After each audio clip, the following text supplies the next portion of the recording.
my fellow readers. In this video I'm going to talk about a light novel. This is a fantasy light novel. A lot of light novels are fantasy, or maybe it's just me picking them up, but I really think most of them are fantasy.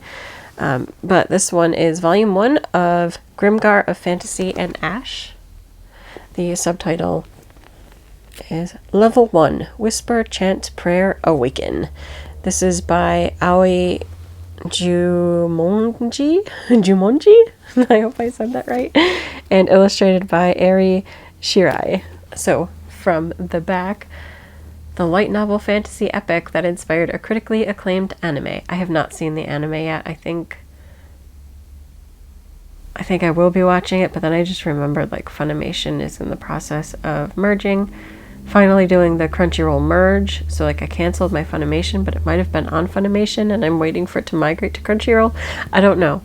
I was set to watch it, but now I'm thinking that might be what happened. Anyway, I will be watching it, but I haven't seen it yet. Let's go back to the back. That was a weird aside. Haruhiro awakens to darkness and amnesia among a group of strangers who can only remember their own names and nothing else.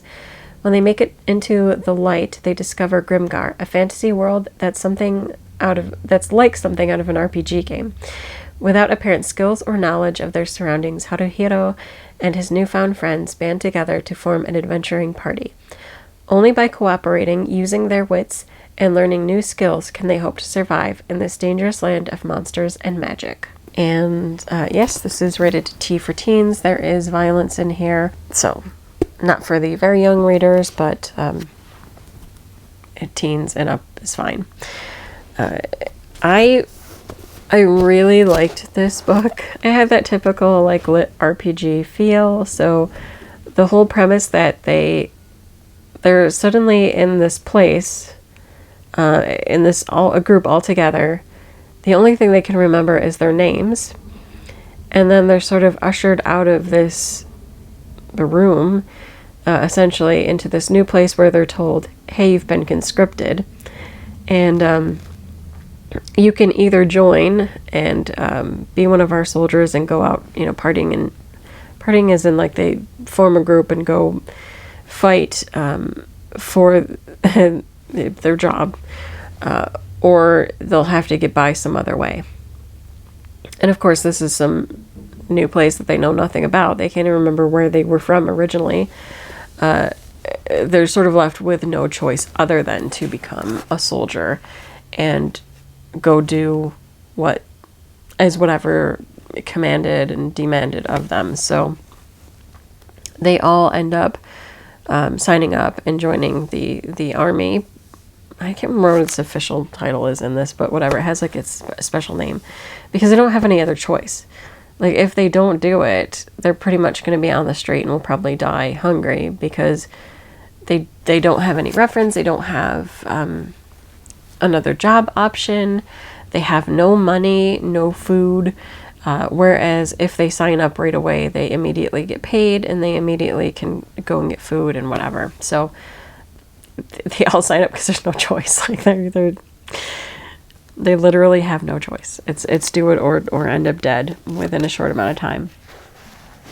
And yes, we do mostly follow Haruhiro and his decisions. Like he's the main character for us. Once they do sort of form a little party, they all go their own ways to get trained. So Haruhiro goes and joins the thief class. That's him right there. I'll just pan out to show you this. I'm not going to tell you all about the characters. But the other members of his party go and join other guilds as well. And when they're done with their training, they meet back up and then they'll go and do their battles.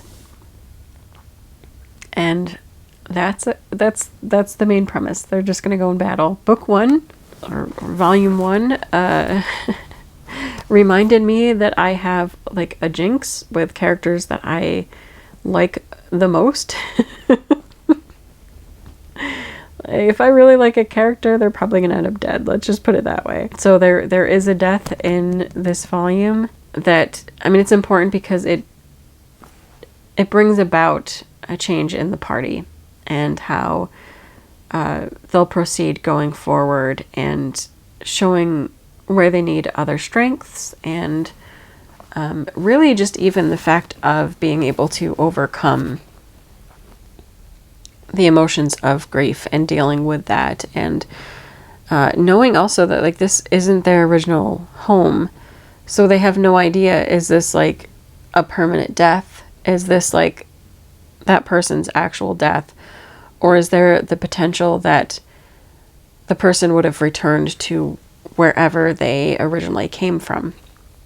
And I suppose that's not anything that we know at all. But for us who are currently in the world, whether that's a reader who's following along or, you know, within the book and actually a character there, it's still a loss. It's still a death. It's still a grief. And so it's like processing that. Like, even if when they die in this world, they go to the other world, it's still a death to them because they're still stuck in this world.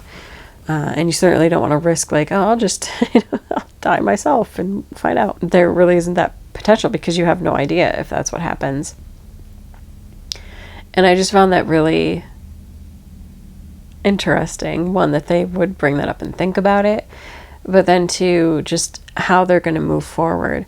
So I very much enjoyed this first volume. I've read mixed reviews about what happens in the future. There's been some talk that the series kind of stagnates, like they're just literally repeating a pattern after a while, which is what I'm worried about with some of these, especially that are more like RPGs. Like, how long do they stay on the adventuring / leveling up phase? Like, do they just keep going and killing goblins and somebody gets injured and then they have a big talk about it and whatever? Like, I hesitate with some of the light novels because I see how many volumes there's going to be. I think right now this series in particular might be up to like 17 or more, maybe more. I don't know, but they were talking about like, oh, it's volume 10 and it seems repetitive or whatever. And I'm like, that is a lot. Is there really need? Because so much happened in this volume. And so I don't understand why the author would want to continue to just drag stuff out. Like, tell us your story. I do get in the sense that, it's their job and they're getting paid when they finish a volume. So you kind of also want to keep it going. But at the same time, what if you lose readership and then you don't get to finish telling your story?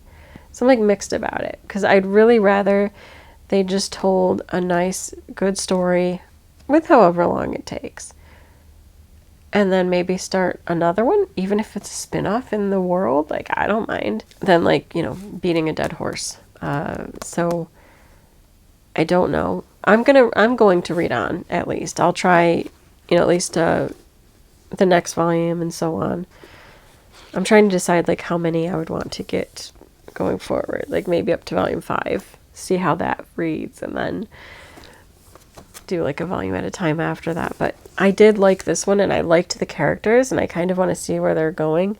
I do kind of laugh every time I read one of these light novels and the girl characters are like talking about their imperfections, like, oh, I'm chubby or whatever, and then you see like the drawings for them and they all look the same, just like slender model type girls, and you're like, is this just the artistic choice, or are the girls just saying that but they don't like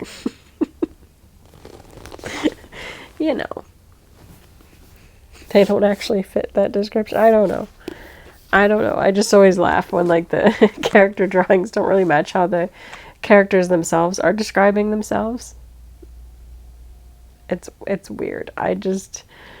It is what it is. So I do think this is good for fans of lit RPG, RPGs in general, any other fantasies that are similar.